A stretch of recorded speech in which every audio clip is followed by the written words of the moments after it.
తెలంగాణలో గురుకులాల్లో food safety కమిటీలు గురుకులాలు హాస్టళ్లు అంగన్వాడీల్లో ఫుడ్ సేఫ్టీ కమిటీలు ఏర్పాటు చేసింది ప్రభుత్వం. కమిటీలో హెడ్ మాస్టర్, 2 పాఠశాల సిబ్బంది ఉంటారు.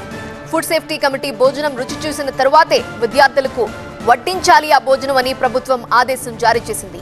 వండే ముందు వంటగదిని పరిశీలించాలని కమిటీని సూచించింది ప్రభుత్వం. కలెక్టర్లకు ఆ మేరకు ఆదేశాలు జారీ చేశారు తెలంగాణ సీఎస్.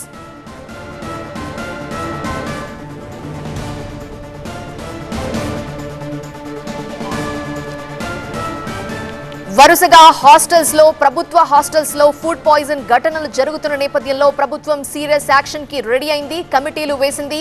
తెలంగాణ గురుకులాలు, హాస్టల్స్, అంగన్వాడీల్లో ఫుడ్ సేఫ్టీ కమిటీలు ఏర్పాటు చేసింది ప్రభుత్వం. ఒక్కో కమిటీలో ఒక హెడ్ మాస్టర్, 2 పాఠశాల సిబ్బంది ఉంటారు. ఫుడ్ సేఫ్టీ కమిటీ భోజనం రుచి చూసిన తరువాతే ఆ ఫుడ్ ని విద్యార్థులకు వడ్డించాలని ప్రభుత్వం ఆదేశం జారీ చేసింది.